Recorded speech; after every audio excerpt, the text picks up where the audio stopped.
आज की इस क्लास में सभी भक्तों का स्वागत है। अभी हम कीर्तन से स्टार्ट करेंगे। जय राधा माधव कुंज बिहारी, जय राधा माधव कुंज बिहारी, जय गोपीजन वल्लभ गिरिवर धारी, जय गोपीजन वल्लभ गिरिवर धारी, यशोदानंदन व्रज जनरंजन, यशोदानंदन व्रज जनरंजन, यमुना तीरावनचारी, यमुना तीरावनचारी, जय राधा माधव कुंज बिहारी, जय राधा माधव कुंज बिहारी, हरे कृष्णा कृष्णा कृष्णा हरे हरे, हरे राम राम राम हरे हरे, हरे कृष्णा कृष्णा कृष्णा हरे हरे, हरे राम राम राम हरे हरे, हरे कृष्णा कृष्णा कृष्णा हरे हरे, हरे राम राम राम हरे हरे, हरे कृष्णा कृष्णा कृष्णा हरे हरे, हरे राम राम राम हरे हरे, हरे कृष्णा कृष्णा कृष्णा हरे हरे, हरे राम राम राम हरे हरे, हरे कृष्णा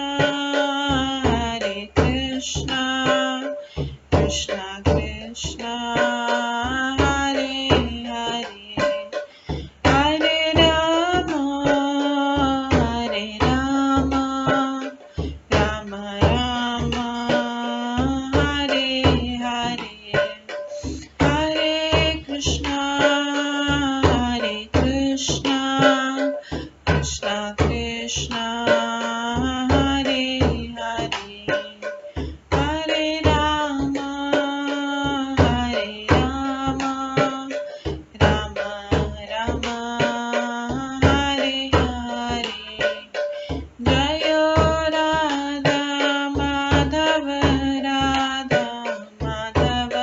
राधे, जय राधा गोविंद राधे, जय गौरनिताय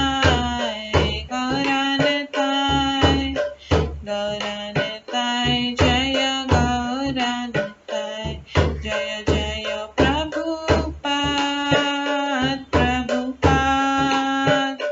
प्रभुपाद जय जय प्रभुपाद, जय जय गुरुदेव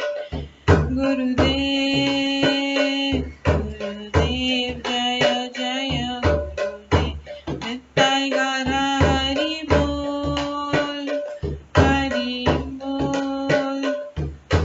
बोल नित्य गौर हरि बोल,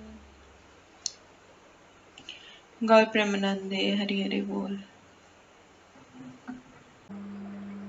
हरे कृष्णा। आज की इस क्लास में सभी भक्तों का स्वागत है। अभी मंगलाचरण से स्टार्ट करेंगे। ॐ अज्ञानतिमिरन्धस्य ज्ञानाञ्जनशलाकया चक्षुरुन्मिलितं येन तस्मै श्रीगुरुवे नमः। श्रीचैतन्यमनोभीष्टं स्थापितं येन भूतले स्वयं रूप कदा मह्यं ददाति स्वपदान्तिकम्। वन्देऽहं श्रीगुरो श्रीयुतपदकमलं श्रीगुरुं वैष्णवांश्च श्रीरूपं साग्रजातं सहगण रघुनाथान्वितं तं सजीवं साद्वैतं सावधूतं परिजनसहितं कृष्णचैतन्यदेवं श्रीराधाकृष्णपादान् सहगण ललिता श्रीविशाखान्वितांश्च नमो विष्णुपदाय कृष्णपृष्ठाय भूतले श्रीमते भक्तिवेदांत स्वामिन्निति नामिने। नमस्ते सरस्वती देवे गौरवाणी प्रचारिणे निर्विशेषा शून्यवादी पाश्चात्य देशातारिणे। वाञ्छाकल्पतरुभ्यश्च कृपा सिन्धुभ्येव च पतितानां पावनेभ्यो वैष्णवेभ्यो नमो नमः। जय श्री कृष्ण चैतन्य प्रभु नित्यानंद श्री अद्वैत गदाधर शिवासादि गौर भक्तवृंद। हरे कृष्णा कृष्णा कृष्णा हरे हरे, हरे राम राम राम हरे हरे। ओम नमो भगवते वासुदेवाय। ओम नमो भगवते वासुदेवाय। ओम नमो भगवते वासुदेवाय। नारायणं नमस्कृत्य नरं चैव नरोत्तमं देवीं सरस्वतीं व्यासं ततो जयमुदीरये। नष्टप्रायेषु भद्रेषु नित्यं भागवत सेवया भगवते उत्तम श्लोके भक्तिर्भवति नैष्ठिकी। कृष्णाय वासुदेवाय देवकी नंदनाय च नन्दगोपकुमाराय गोविन्दाय नमो नमः। सर्ववेदान्तसारमे श्रीभागवतम् इष्यते तद्रसामृतात् नान्यत्र स्याद्रति क्वचित्। आराध्यो भगवान् ब्रजेश तनयस्तनुधाम वृन्दावन रम्य काचिदुपासना व्रजवधूवर्गेण या कल्पिता। श्रीमद्भागवतं प्रमाणम् अमलं प्रेम कुमार्थमः श्रीचैतन्य महाप्रभुमतम् इदं तत्रादरो न परम्। मूकं करोति वाचालं पङ्गुलङ्घयते गिरिं यत्कृपातमहं वन्दे परमानन्दमाधवम्। हरे कृष्णा।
हरे कृष्णा। आज की इस क्लास में सभी भक्तों का स्वागत है। कल हम श्रवण कर रहे थे किस प्रकार से दक्ष की पत्नी प्रसूति एवं वहां पर एकत्र अन्य स्त्रियों ने अत्यंत आकुल होकर कहा। कल हमने श्रवण किया था कि जो है सती जो है अपने पिता और माता के द्वारा दिए गए शरीर को उनके सामने ही त्याग दिया और सती उस समय अपने पति शिवजी का ध्यान करते हुए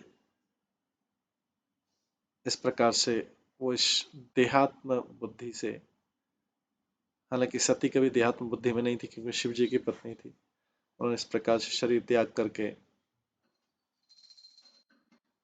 उसी समय दूसरा शरीर जो है प्राप्त कर लिया, मेनका और हिमालय के पुत्री के रूप में, पार्वती के रूप में। और इस प्रकार से सभी क्रोधित हुए। शिवजी को भी पता लगा, शिवजी भी बहुत क्रोधित हुए और शिवजी ने भी अपनी जटा से महाकाय असुर उत्पन्न किया। उन्होंने भी आदेश दिया कि दक्ष का पूरा यज्ञ को विध्वंस कर दो। मैत्रेय ने कहा वो जो श्याम पुरुष का साक्षात क्रोध था, जो शिवजी से निकला साक्षात क्रोध था, और इस प्रकार उसको विरोधी शक्ति का सामना करने में अपने को समझकर उसने भगवान शिव की प्रदक्षिणा की और घोर गर्जना करते हुए वो इतना भयानक था कि मृत्यु का भी वध करने में समर्थ था।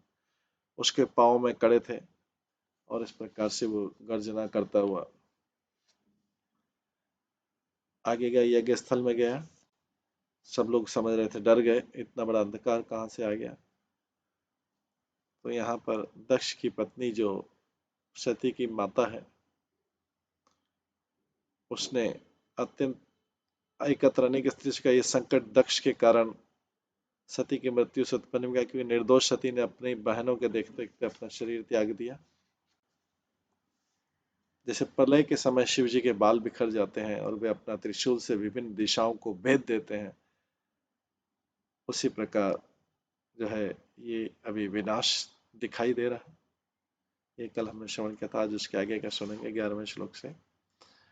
अमर्षयित्वा तमसाय तेजसं मन्योप्लुप्तं दुर्निरीक्ष्यं भूकुटिया करालदृष्टाभि उदस्तभागणं स्वस्ति किम कोपि यत् विधातु।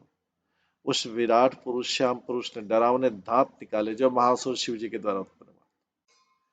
तो शिव जी अपनी भौहों के चाल से उसने शिव जी के दूत ने अपनी भौहों के चाल से उसने आकाश भर में तारों को तितर बितर कर दिया, इतना भयानक उसके भौहों से, और उन्हें अपने प्रबल भेदक तेज से आच्छादित कर दिया। दक्ष के कुव्यवहार के कारण दक्ष के पिता ब्रह्मा तक इस घोर को प्रदर्शन से नहीं बच सकते।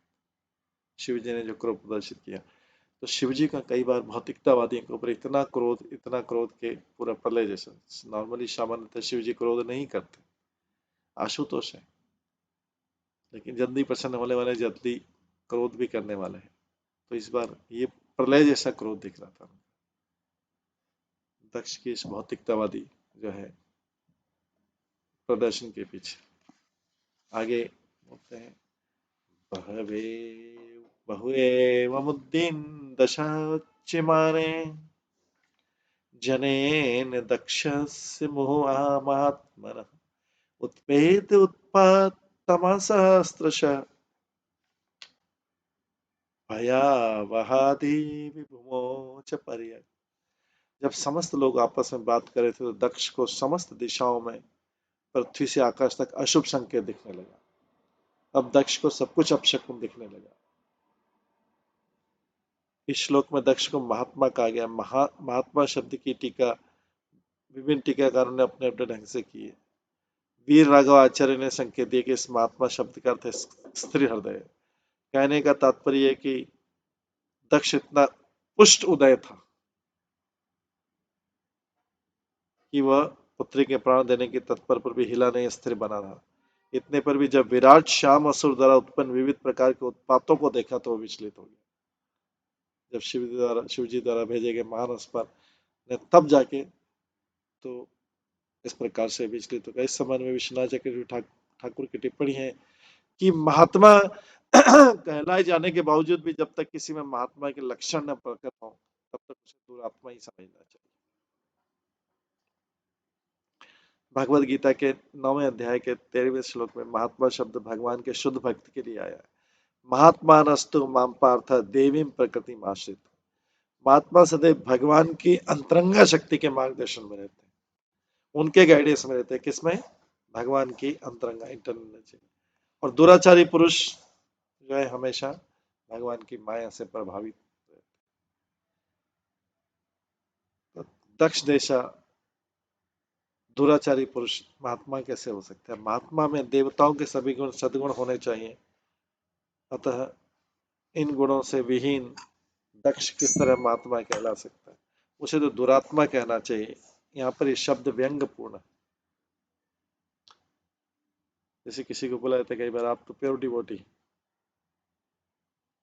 वो चाहे भौतिकतावादी हो, लेकिन कई बार ये तो वास्तव में व्यंग्य है, ये तो प्योर डिवोटी का ही अपमान है।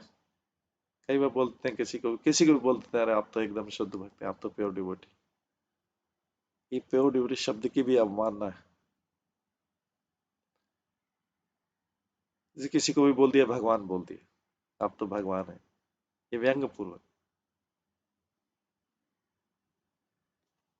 तावस्रुद्रानुचरे महामख नानायुधे मामनके उदायुधे पिंगे पिशंगे मतुर्दयानने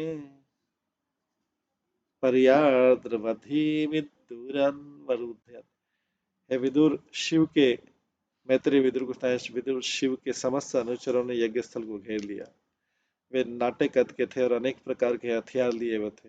उनके शरीर मकर के समान कुछ काले पीले थे। वे यज्ञ स्थल के चारों ओर दौड़ दौड़ कर उत्पात मचाने लगे।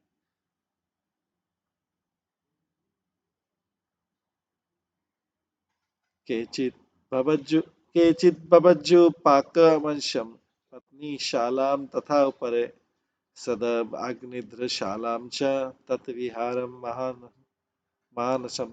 कुछ सैनिकों ने यज्ञ पंडाल के आधार स्तंभ को गिरा दिया, पिलर को ही गिरा दिया पूरा। कुछ स्त्रियों के कक्ष में घुस गए, कुछ ने यज्ञ स्थान को विनष्ट करना प्रारंभ कर दिया, कुछ रसोई घर तथा आवासीय कक्षों में घुस गए।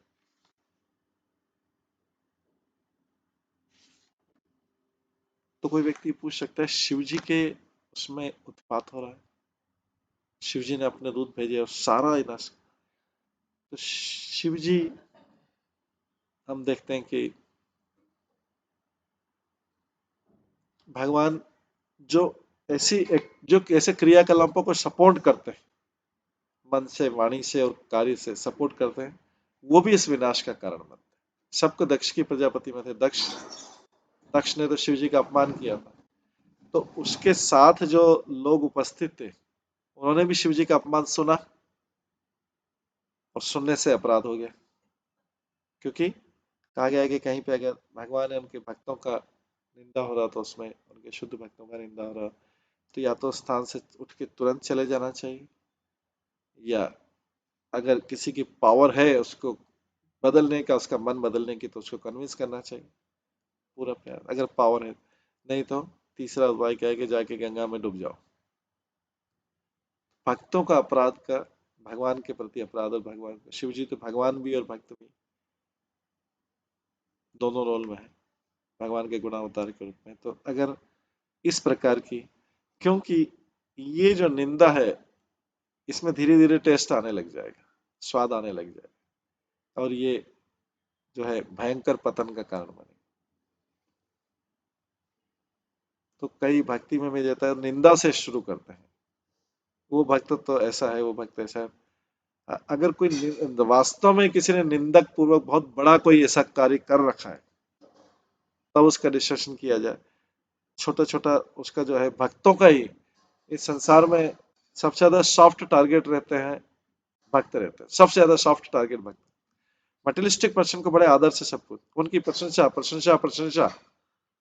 मटेरियलिस्टिक पर्सन तो मटेरियलिस्टिक पर्सन है, वो चाहे कोई हमारा मित्र हो, संबंधी हो, रिश्तेदार, लेकिन जगत जो है भौतिकतावादियों की प्रशंसा बहुत तेजी से करता है, जहां से भी उसको कुछ लाभ हुआ हो बेटे।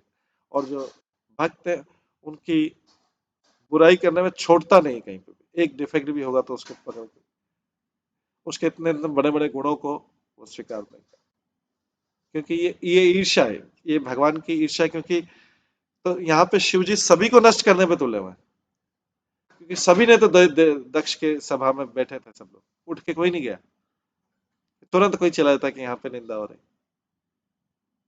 तो निंदा उसके जिसने सब जब भयंकर काम किया।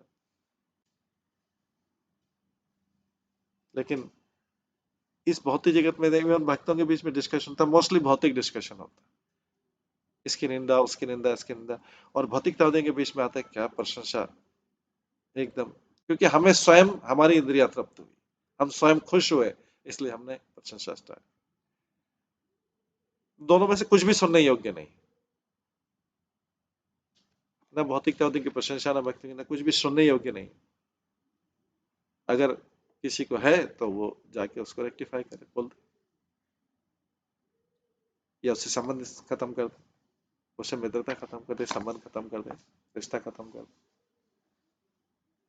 तो यहाँ पे शिव जी इसलिए सबको दंड दे रहे हैं, क्योंकि कोई व्यक्ति सोचेगा शिव जी को हल्के दक्ष को दंड देना पूरा उत्पाद, क्योंकि सभी लोग तो सपोर्ट कर रहे थे, ब्रह्मा जी तो पहले ही आए नहीं थे।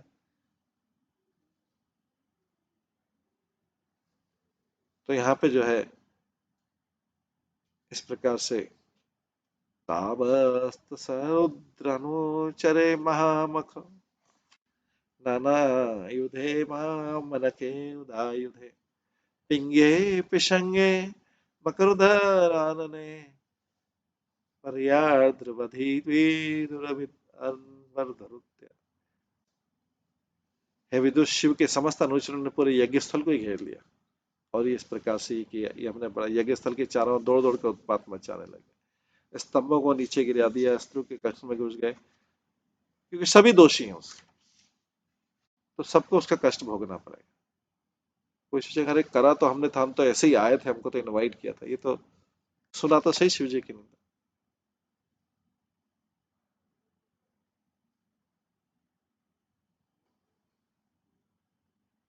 उन्होंने यज्ञ के सभी पात्र तोड़ दिए शिव, क्योंकि सब भूत पिशाच प्रेत के थे शिव जी। कुछ यज्ञ को, क्योंकि जो वैष्णव लोग होते हैं वो अलग तरीके से शिव जी से डील करते हैं, देवता और ये जो उनके अनुयायी भूत प्रेत। कुछ एक ने तो यज्ञ स्थल की सीमांकन मेखलाएं तोड़ दी और इस प्रकार से यज्ञ स्थल को दूषित कर दिया। अब उसमें जिसने भाग लगाए, यज्ञ करवाए, वो भी इसके लिए दोषी है। कर्म करने कर्म करानी ब्राह्मण है, सब पेड़ ब्राह्मण है, तो शिव जी तो अभी किसी को नहीं छोड़ेंगे। अबादंत मुनिनन्य एके पत्नी अर्थजयन अपरे जग्रहु देवान प्रत्यास्नान पलायते। इनमें से कुछ ने भागते मुनियों को पकड़ लिया, किन्हीं ने वहां एकत्र स्त्रियों को डराया धमकाया, और कुछ ने पंडाल से भागते और देवताओं को बंदी बना।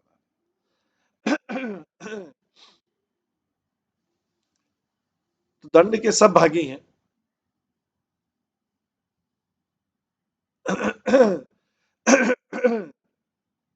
क्योंकि उन्हीं के सामने शरीर ने, सती ने सारी चीज बोल के कि तुम सब मैंने अपमानित। भृगुम्बवन्द मणिमान वीरभद्र प्रजापति चंडेश पुष्णम देवम भगम नंदीश्वर ग्रहित। शिवजी के एक अनुचर मणिमान ने तो भृगु मुनि को बंदी बना लिया, यज्ञ करवा रहे, तथा श्याम असुर वीरभद्र ने प्रजापति दक्ष को पकड़ लिया। एक अन्य अनुचर चंद्रेश ने पूषा को तथा नंदीश्वर ने भग देवता को बंदी बना लिया।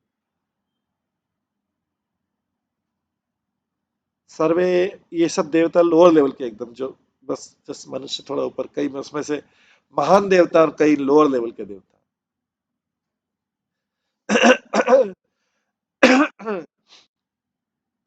सर्वे एव ऋत्विज दृष्टा सदस्या स दिवोकशः ते अर्ध्यमाना सुप्रशम ग्रावभीन एकदा द्रवन।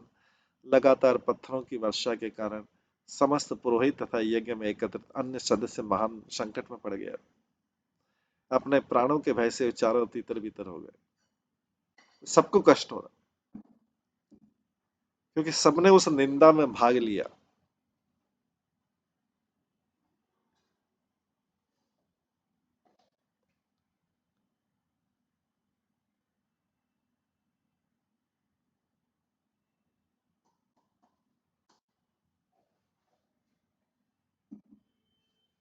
सब लोग जब दक्ष की प्रशंसा चल रही थी, शुरू में सबने उनकी प्रशंसा की, तो सब लोग बहुत रुचि से भौतिकतावादी की प्रशंसा और वैष्णव निंदा।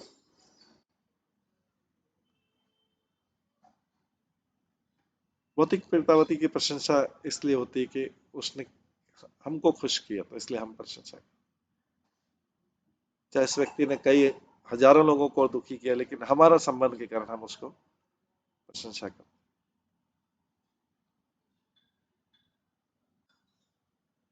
तो हमारे ओपिनियन भी, जब हम शास्त्र को श्रवण करते, तो हमारे ओपिनियन शास्त्रों के फेवर में धीरे धीरे आ जाना चाहिए।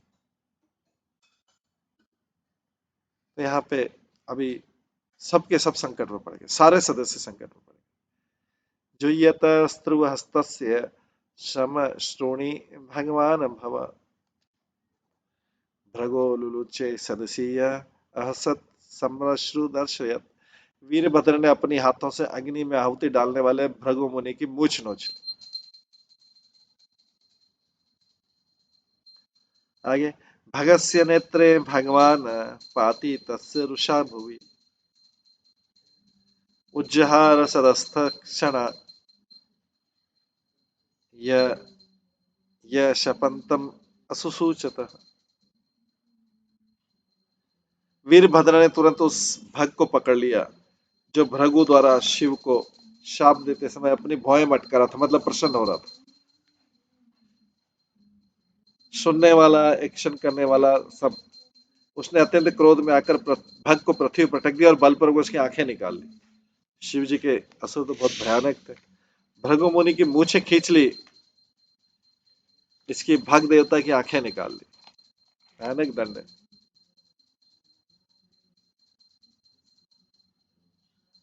तो शिव जी कभी अनुचित दंड नहीं देते, ये सबके लिए उचित ही।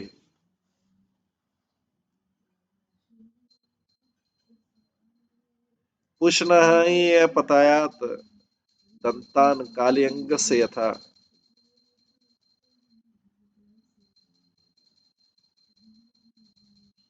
पुष्ण ही पतयात दंतान काली अंग से यथा बलः शप्यमाने गरिमणीय असत दर्शनाय दतः।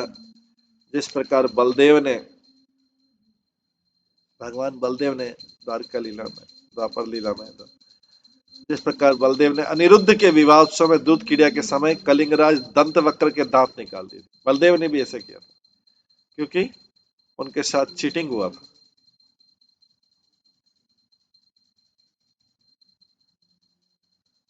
वहां पे जो है, जो लोग सब, उन्होंने जिन्होंने युद्ध क्रीड़ा में गैमलिंग में बुलाया था, तो उनके साथ में बलदेव जी को भी इन्वाइट किया था। क्षत्रिय होने के नाते बलदेव जी भी गए।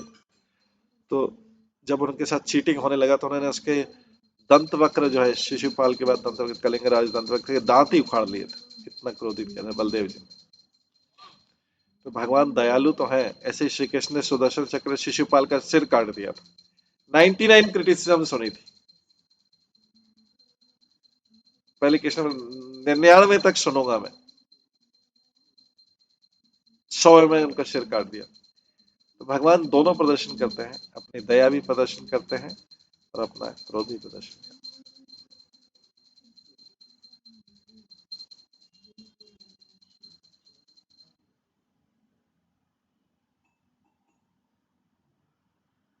तो यहाँ पे वीरभद्र ने दक्ष तथा पूषा दोनों के दांत उखाड़ दिए। क्योंकि दक्ष ने शिव को शाप देते समय दांत दिखाए थे और पूषा ने भी सहमति स्वरूप हंसते हुए दांत दिखाए थे। मतलब जब ये सब चल रहा था तो जिसने दांत भी दिखाए थे उसके दांत तोड़ दिए, जिसने मूछ या भौं उसको दाढ़ी काट दी।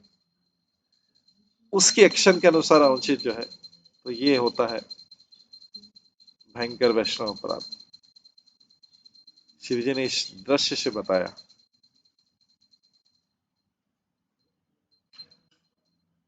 तो तात्पर्य दांत दिखाए तो सहमति में भी दांत दिखाए तो दांत तोड़ दी। पूषा ने सहमति में स्वरूप हंसे और दांत दिखाए। यहाँ पर कृष्ण के पुत्र अनिरुद्ध के विवाह का संदर्भ आया। वह दंतवक्र की कन्या का अपहरण करने के पश्चात पकड़ लिया गया था। जैसे उसे अपहरण का दंड दिया जाने वाला था, उसी समय द्वारका से बलराम सहित सैनिक आ गए और क्षत्रियों में युद्ध ठन गया। इस प्रकार युद्ध विशेष रूप से विवाह उत्सव के समय अत्यधिक प्रचलित था, क्योंकि तब सभा में एक दूसरे को ललकाने का जोश रहता था। ऐसी स्थिति में युद्ध अवश्यंभावी होता था और इसमें लोग मारे जाते रहते थे तथा आपदा आती रहती थी। इस प्रकार युद्ध के बाद समझौता हो जाता था, सब कुछ ठीक हो जाता था। दक्ष का यज्ञ ऐसा ही था। अभी वे सभी दक्ष तथा भगु एवं पुष्प देवता एवं भृगुमुनि शिव जी के सैनिकों द्वारा दंडित हुए, किंतु बाद में सब कुछ शांत हो गया। अतः एक दूसरे से लड़ने की प्रवृत्ति वस्तुतः शत्रुतापूर्ण नहीं थी। प्रत्येक व्यक्ति इतना शक्तिशाली था और वैदिक मंत्र द्वारा अपनी शक्ति का प्रदर्शन करना चाह रहा था। अतः दक्ष के यज्ञ में विभिन्न पक्षों द्वारा युद्ध कौशल का प्रदर्शन किया।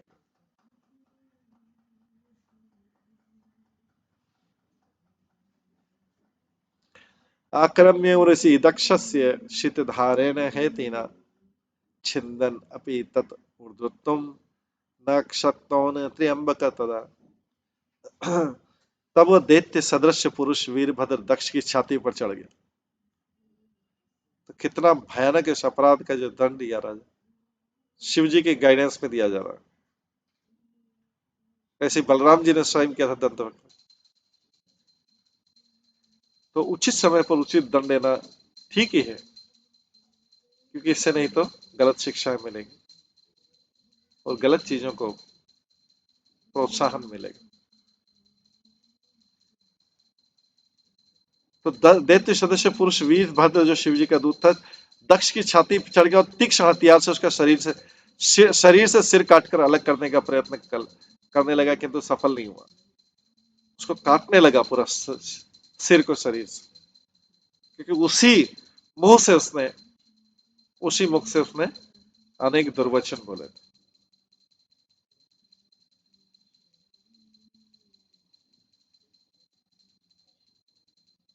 शस्त्रे अस्त्र अन्वितेवम अनिर्भिन्न त्वचम हर विस्मयम परमापन्न दध्यो पशुपति चिरम।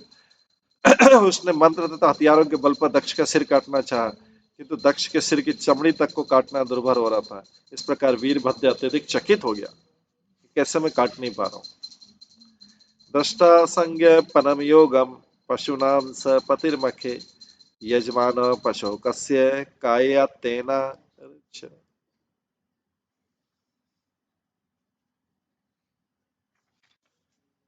तब वीरभद्र ने यज्ञशाला में लकड़ी की बनी युक्ति करनी देखी, जिससे पशुओं का वध किया जाता है। उसने दक्ष का सिर काटने में इसका लाभ उठाया। जो पशु उसमें यज्ञ में दिया जाता फिर से पुनर्जीवित करने, उससे उन्होंने दक्ष का सिर काटने का लाभ उठाया। तो ये कितना भयानक दृश्य था उस समय। दक्ष का सिर काटा जा रहा था प्रजापति शिव जी के दूतों ने।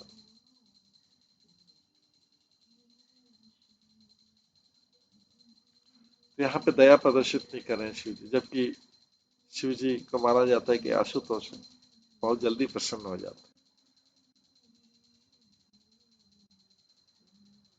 तो तात्पर्य इस प्रसंग में ध्यान देने की बात है कि यज्ञ में पशुओं को मारने की युक्ति इसलिए नहीं बनी थी कि इस मांसाहार में सुविधा हो। यह वध वैदिक मंत्रों के बल पर दिए जाने वाले पशु को नवीन जीवन प्रदान करने के उद्देश्य से किया जाता था। मंत्रों के परीक्षण से के लिए उन पशुओं की बलि दी जाती थी और यज्ञ संपन्न किया जाता था। आधुनिक युग में भी तो शारीरिक प्रयोगशाला में पशु शरीरों पर प्रयोग किए जाते हैं। इसी प्रकार ब्राह्मण ठीक से मंत्रों का उच्चारण करते या नहीं, इसकी परीक्षा यज्ञ स्थल पर यज्ञ द्वारा की जाती थी। कुल मिलाकर बलि दिए गए पशु किसी प्रकार के घाटे में नहीं रहते थे, केवल बूढ़े पशुओं की बलि दी जाती थी, किंतु बदले में उन्हें नवीन शरीर प्राप्त हो जाते थे। ये वैदिक मंत्रों की परीक्षा थी। वीरभद्र ने करनी का प्रयोग पशु बलि के लिए नहीं किया, तुरंत ही उसने सबको देखते थे दक्ष का सिर अलग कर दिया।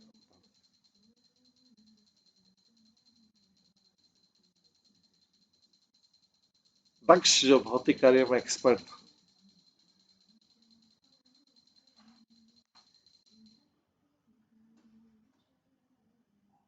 कोई भी ऐसा दृश्य को देख नहीं सकता था जो हुआ।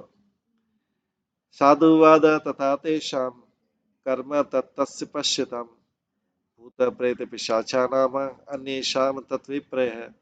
वीरभद्र के कार्य से शिव जी के जो सारे साथ आए थे, सारे दूत, सबको बहुत प्रसन्नता हुई। सब वाह वाह करने लगे शिव जी के दूत दक्ष का सिर काटने में। जितने भी भूत प्रेत असुर आ गए थे उन सबों ने भयानक किलकारियां भरी।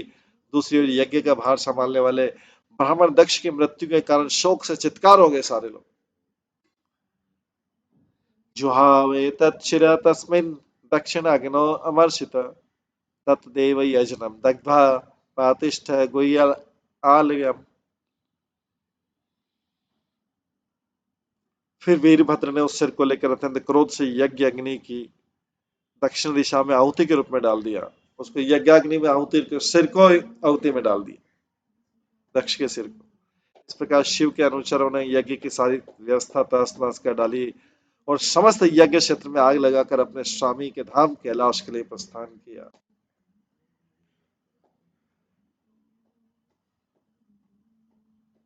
तो शिव के प्रति अपराध जो परम वैष्णव है उन्होंने स्वयं दंड दिया। कितना भयानक दंड था। इस प्रकार से यज्ञ विध्वंस का जो विषय है ये खत्म हुआ। 5वां अध्याय खत्म हुआ चौथे स्कंद का। अब 6ठा अध्याय करेंगे।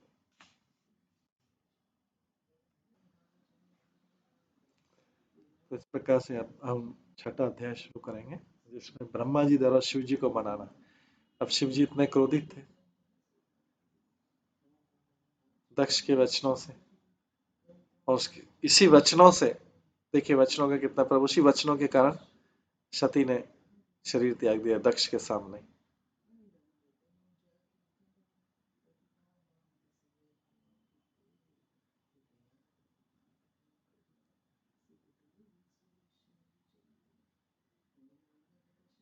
अभी 6ठे दिन ब्रह्मा द्वारा शिव जी को मनाना।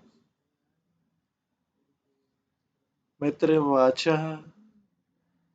अथ देवगणा सर्वे रुद्रानीके पराजिता शूलपट्टिस्य निशिश्र गदा परिघमुद्गरे सच्छिन्न भिन्न सर्वांगा सऋत्विक सभ्या भयाकुला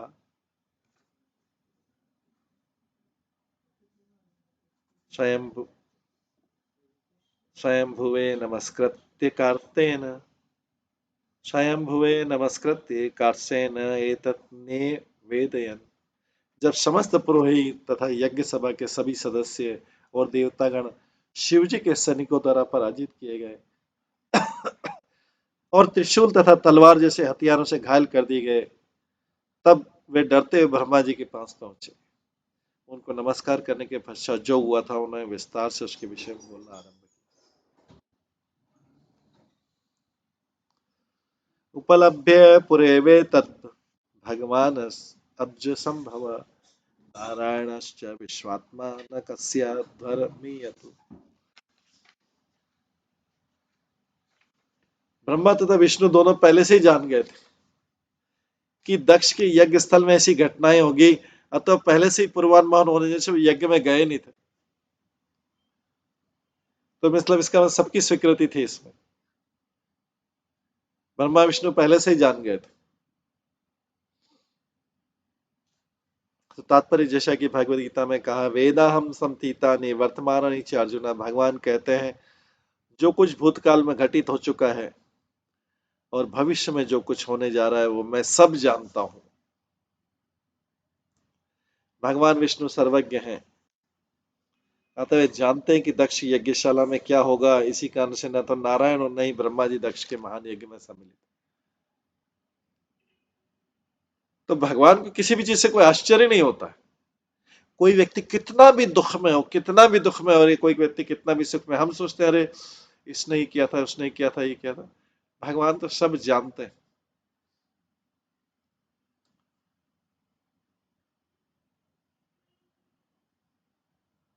तत् आकर्ण्य विभुग्राह तेजयसि कृतागसि क्षेमाय तत्र सा भूयात् न प्रायेण बुभूषताम्।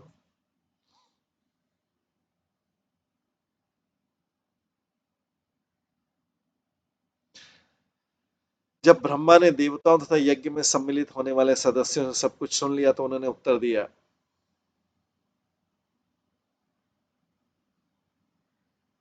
यदि तुम किसी महापुरुष की निंदा करके उसके चरण कमलों की अवहेलना करते हो तो यज्ञ करके भी तुम कभी सुखी नहीं रह सकते हो, तुम्हें इस तरह से सुख प्राप्ति नहीं हो सकती।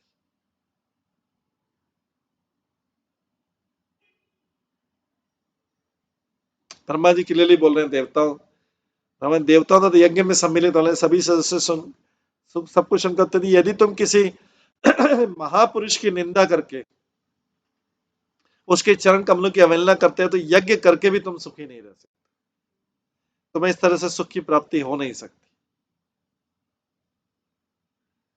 तात्पर्य ब्रह्मा ने देवताओं को बताया कि यद्यपि दक्ष सकाम यज्ञ कर्मों के फल भोगना चाहता है, किंतु जब कोई शिव जैसे महापुरुषों का अपमान करता है तो वो यज्ञ कितना ही बड़ा कर ले उसके फल को भोग नहीं सकता है।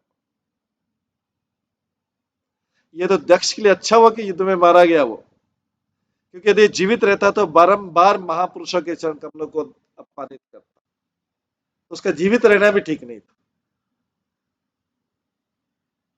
मनु के नियम के अनुसार यदि कोई व्यक्ति हत्या करता है तो उस दंड उसके हित में होता है, और यदि कोई ऐसा ना हो तो बारंबार हत्या करके भविष्य में अनेक जन्मों तक बंधन में बना रहेगा। बेटर है कि एक ही जन्म में जिस समय किया उसको दंड मिल जाए उसका। फलत हत्यारे को राजदंड उचित होता है।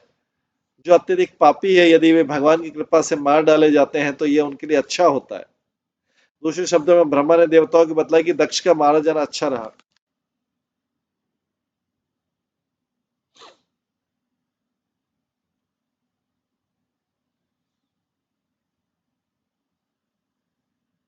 अथापि यूयं कृत किल्बिषाभवम् ये हरिषभाग भाजम परादु प्रसाद्यध्वं परिशुद्ध चेतसा क्षिप्रम प्रसादम प्रगति अंग्रिपद्यम।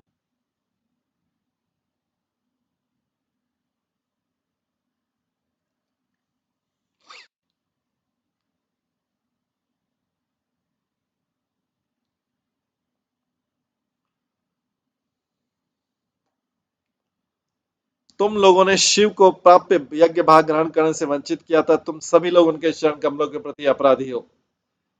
ब्रह्मा जी को डिस्टिंग्विश कर पूरा पब्लिक। फिर भी यदि तुम बिना किसी हिचक के उनके पास जाओ और उनसे आत्मसमर्पण करके उनके चरण कमलों में गिरोगे तो अत्यंत प्रसन्न होंगे। चरण कमलों में जाके गिर के क्षमा मांगो। शिव को आशुतोष भी कहा जाता है। आशु का अर्थ है बड़ी जल्दी तथा तोष का अर्थ है प्रसन्न होना। देवताओं को सलाह दी गई कि शिव जी के पास जाकर क्षमा मांगे, क्योंकि शिव जी शीघ्र ही प्रसन्न हो जाते हैं, अतः उनका काम अवश्य बन जाएगा। ब्रह्मा जी शिव जी के मन की बात अच्छी तरह जानते थे। उन्हें विश्वास था कि उनके चरण कमलों के अपराधी देवता वहां जाकर बिना हिचक के आत्मसमर्पण करने पर अपने पापों से मुक्त हो सकेंगे।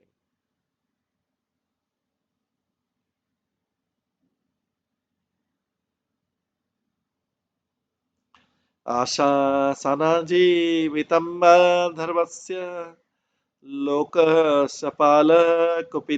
यस्मिन् तमाशु देवं प्रियाविहीनं क्षमाप्यध्वं तीर्धि विद्धं दुरुक्ते। ब्रह्मा ने उन्हें यह भी बतलाया ब्रह्मा ने उन्हें बताया कि शिवजी इतने शक्तिमान है कि उनके कोप से समस्त लोक तथा उनके प्रमुख लोकपाल तुरंत ही विनष्ट हो सकते हैं। उन्होंने यह भी कहा कि विशेषकर हाल में ही अपनी प्रियतमा के निधन होने के कारण वे और भी दुखी हैं और दक्ष के कटु वचनों से अत्यंत मर्माहत है।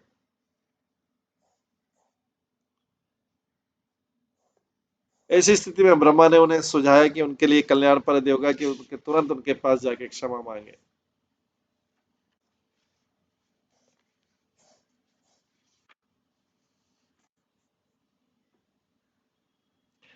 नाहं यज्ञो न च यूयं मन्ये ये देहभाज मुनय च तत्त्वम् विदु प्रमाणं बलवीर्यो वायस् यस्यात्मतंत्र उपायम विदिस्ते। ब्रह्मा ने कहा, मैं तो स्वयं न इंद्र न यज्ञ स्थल में समेत समस्त सदस्य अथवा सभी मुनिगण ही जान सकते कि शिव कितने शक्तिमान। ऐसी अवस्था में ऐसा कौन होगा जो उनके चरण कमलों पर पाप करने का दुस्साहस करेगा।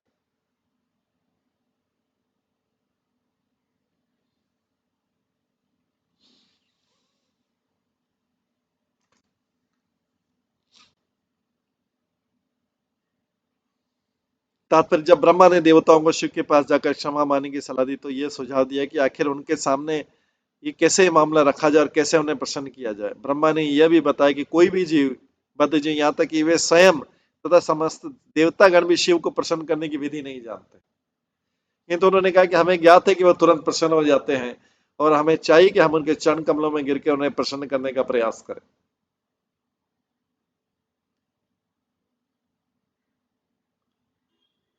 वास्तव में अधीनस्थ को सदैव परमेश्वर की शरण में जाना चाहिए। अधीनस्थ मतलब जो किसी के अधीन है। अधीनस्थ को सदैव परमेश्वर की शरण में जाना चाहिए। सब लोग भगवान के अधीन है।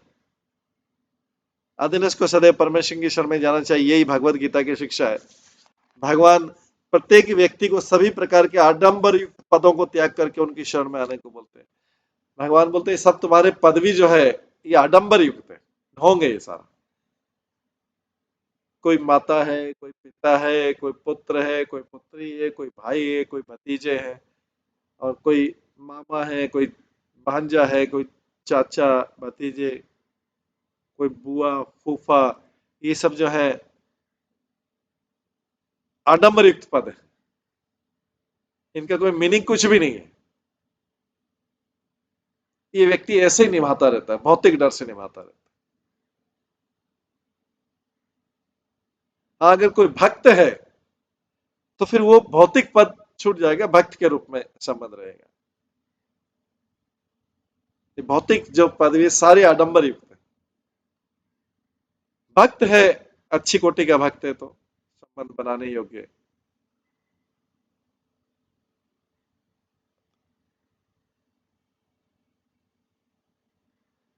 तो प्रत्येक व्यक्ति को सभी प्रकार से आडंबर युक्त पदों को त्यागने और उनकी शरण में आने के लिए कहते हैं। या बाहर की पदवियां, कोई चेयरमैन है, कोई डायरेक्टर है, कोई प्रेसिडेंट है, वाइस प्रेसिडेंट है, जनरल मैनेजर है, या कोई बड़ा बिजनेसमैन है, या कोई समाज सेवी, सब आडंबर युक्त पद है। इनको त्यागने का, भगवान बोले, इनको त्यागने का और मेरी शरण में आ जाओ। प्रत्येक व्यक्ति के लिए इससे क्या होगा, बद्ध जीव समस्त पाप बंधनों से बच जाएगा। इन आडंबर युक्त पदों को त्याग करके वो पाप, इन संबंधों के कारण पाप नहीं करेगा। व्यक्ति का सारा जो पाप रहता है इन संबंधों के कारण रहता है।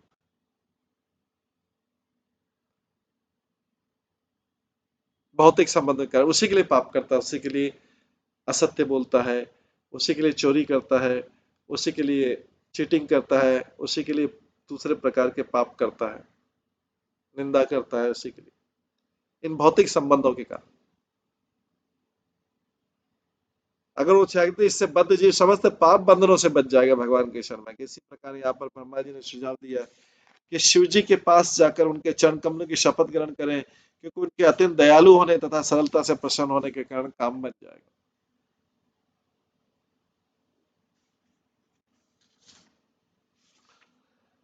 सैथमादेश सुरानजस्तु ते समन्वितः पितृभिः स प्रजेशे ययो स्वधिष्णायानि लयं प्रदिश कैलासमद्रि परमं प्रिय प्रभु। इस प्रकार समस्त देवताओं, पितरों तथा जीवात्मा के अधिपतियों को उपदेश देकर ब्रह्मा ने उन सबों को अपने साथ ले लिया और शिव के धाम पर्वतों में श्रेष्ठ कैलाश पर्वत के लिए प्रस्थान किया।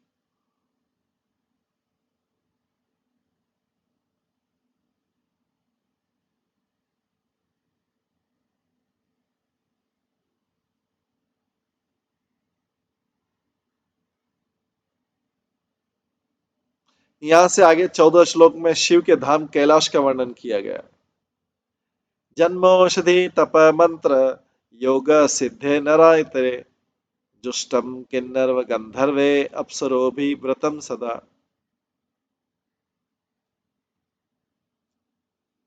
कैलाश नामक धाम विभिन्न जड़ी बूटियों तथा वनस्पतियों से भरा हुआ है। कैलाश की महिमा का वर्णन, कैलाश कैसा है दिखने में, अगले 14 श्लोक में वहां की सुंदरता का वर्णन, शिव के धाम की सुंदरता का वर्णन। कैलाश नामक धाम विभिन्न जड़ी बूटियों तथा वनस्पति से भरा हुआ और वैदिक मंत्रों तथा योग अभ्यास के द्वारा पवित्र हो गया कैलाश पर्वत। इस प्रकार इस धाम के वासी जन्म से ही देवता है और समस्त योग शक्तियों से युक्त है। इसके अतिरिक्त वहां पर अन्य मनुष्य हैं जो किन्नर तथा गंधर्व कहलाते हैं। वे अपनी अपनी सुंदर स्त्रियों के संग रहते हैं जो अप्सराएं कहलाती।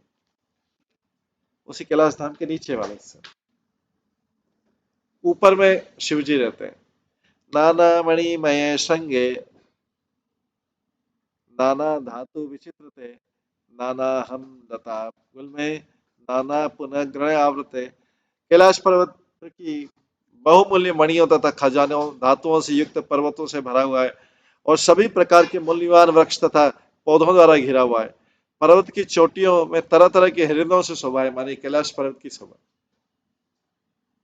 व्यक्ति इस संसार के छोटे से पर्वत की शोभा देख के प्रसन्न हो जाता है, यहाँ पे तो कैलाश पर्वत की शोभा असीमित है।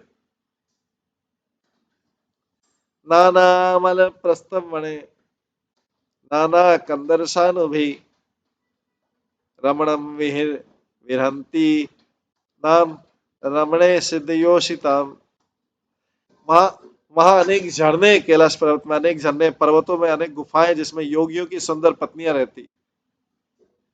मयूर केकाभिरूतम मदांध अली विमूर्छितम प्लाविते रक्त कंठानाम पूजिते च पतत्रिणाम।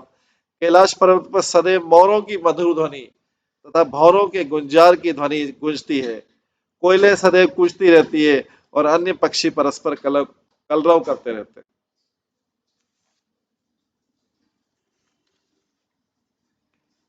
आयतम उतस्ते द्विजान काम दुखे द्रुमे व्रजंतम इव मातंगे गणंतम इव निर्झरे। वहां पर सीधी शाखाओं वाले ऊंचे ऊंचे वृक्ष हैं जो मधुर पक्षियों को बुलाते हैं। जब हाथियों के झुंड पर्वतों के पास से गुजरते तो ऐसा प्रतीत होता है मानो कैलाश पर्वत उनके साथ रास चल रहा हो।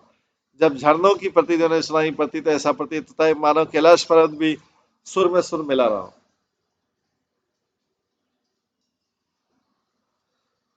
मंदारे परिजाते च सरले च उपशोभितम तमाले शाल ताले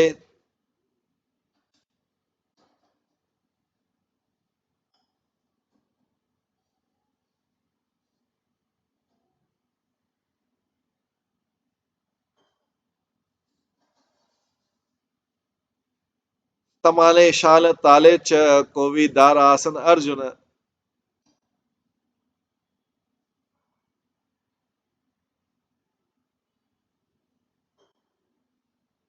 छूते कदम्बे नीपे च नाग पुन्नाग चंपके पाटल अशोक बकुले कुंदे कुर्बके अपि। पूरी कैलाश पर्वत अनेक प्रकार से वृक्षों से शोभित था जिसमें से उल्लेखनीय नाम है मंदार, पारिजात, सारे दुनिया के सुंदर वृक्ष। मंदार, पारिजात, सरल, तमाल, ताल, कोविदार, आसन, अर्जुन, आम्र जाति, कदम्ब, धूलि कदम्बी, नाग, पुन्नाग, चंपक, पाटल, अशोक, बकुल, कुंद तथा कुर्बक। सारा पर्वत ऐसे वृक्षों से सुसज्जित है जिनमें सुगंधित पुष्प निकलते। स्वर्णान्न शतपत्रे च वर्णेणुक जाति भी कुब्जके मल्लिका भी च माधवी भी च मंडितम। वहां अन्य वृक्ष भी हैं जो पर्वतों की शोभा बढ़ाते हैं, अन्य वृक्ष भी जो पर्वतों की शोभा बढ़ाते हैं। जैसे सुनहरा कमल पुष्प, दारचीनी, मालती, कुब्ज, मल्लिका तथा माधवी। पनस, उदंबर, अश्वत्थ, लक्ष, न्यग्रोथ, हिंग भी, भुर्जे, औषधि भी, पुगे, राज पुगे च, जम्बू भी। कैलाश पर्वत जिन अन्य वृक्षों से सुशोभित है, वे वे वे कट अर्थात कटल, गूलर, बरगद, पाकड़, न्योग्रोथ तथा हींग और उत्पादक वृक्ष। तो ये कटल का वृक्ष जो है केवल फल ही नहीं देता है, सुंदरता भी देता है। इसके अलावा गूलर, बरगद और इसके अतिरिक्त सुपारी, भोजपत्र, राजपूत, जामुन तथा अन्य प्रकार के वृक्ष। खरजुर, अमृत का अमृत दे, प्रियाल, मधुक, इंगु दे, द्रुम जाति भी, अन्य राजितम वेणु कीच के। वहां आम, पियाल, मधुक तथा इंगूर के वृक्ष हैं। इसके अतिरिक्त पतले बांस, कीचक तथा बांसों की अन्य किस्में कैलाश पर्वत को सुशोभित करने वाली। कुमुदोत्पल कंगार, कुमुदोत्पल कल्लार, शतपत्र वना ऋषि, रिद्रवि, नलिनीषु कलम कूचत, खग वृंद उपशोभितम। मृगे शाखा, मृगे क्रोड़े, मृग इंद्रे रक्ष शल्य के, गवये शरभे व्याघ्रे, रुरुभि महिषादि भी। कई प्रकार के कमल पुष्प हैं, जैसे कुमुद, उत्पल, शतपत्र। वहां का वन अलंकृत उद्यान सा प्रतीत होता है। छोटी छोटी झीलें विभिन्न प्रकार के पक्षियों से पड़ी हुई, जो अत्यंत मीठे स्वर से चहकती है। साथ ही कई प्रकार के अन्य पशु भी पाए जाते हैं, जैसे मृग, बंदर, सुअर, सिंह, रीछ, शाही, नीलगाय, जंगली गधे, लघु मृग, भैंसे जैसे इत्यादि भी, जो अपने जीवन का पूरा आनंद उठाते हैं।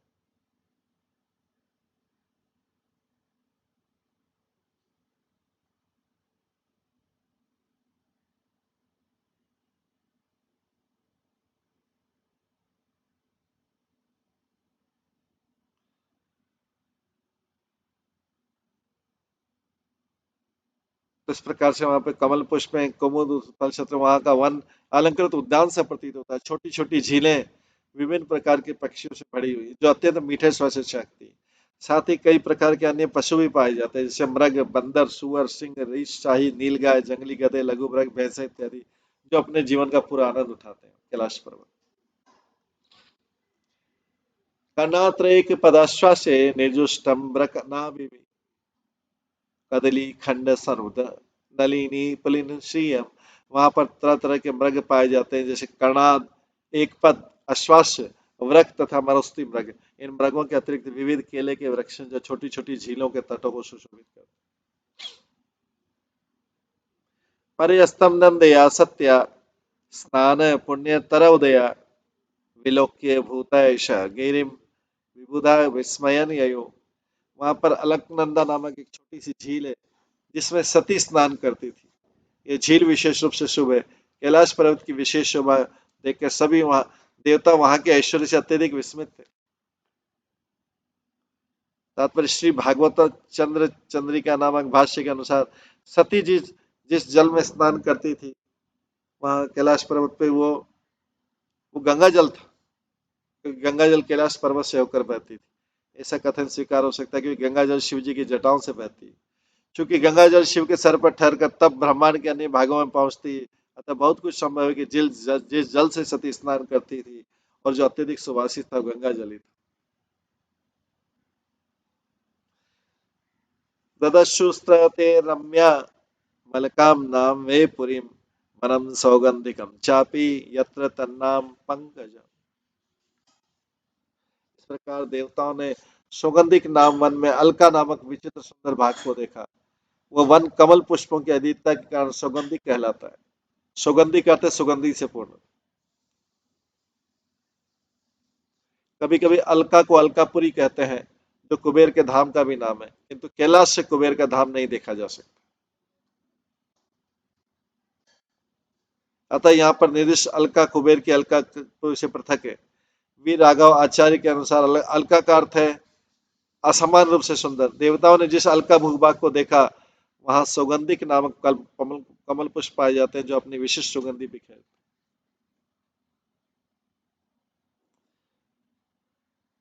नंदा च अलकनंदा च सरितो भ्रातपुरः तीर्थपाद पदाम्भोज रजसा अति पावन।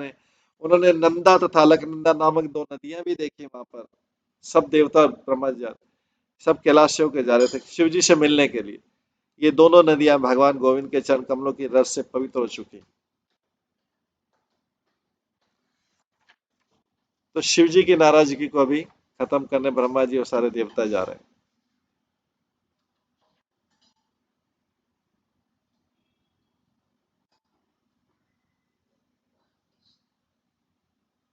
इस प्रकार से हम देखते हैं कैलाश की शोभा का वर्णन, जहां पे सब लोग जा रहे हैं देखते हुए। इसके आगे भी कैलाश की शोभा का वर्णन है, वो हम कल की क्लास में करेंगे। आज की क्लास को यहीं पे विराम देते हैं। सभी भक्तों का बहुत बहुत धन्यवाद। सब भक्तों के लिए एक बार हरे कृष्ण महामंत्र का जप करते हैं। हरे कृष्णा कृष्णा कृष्णा हरे हरे, हरे राम राम राम हरे। श्रीमद् भागवतम महापुराण की जय। श्रील प्रभुपाद की जय। सभी भक्तगणों की जय। हरे कृष्ण।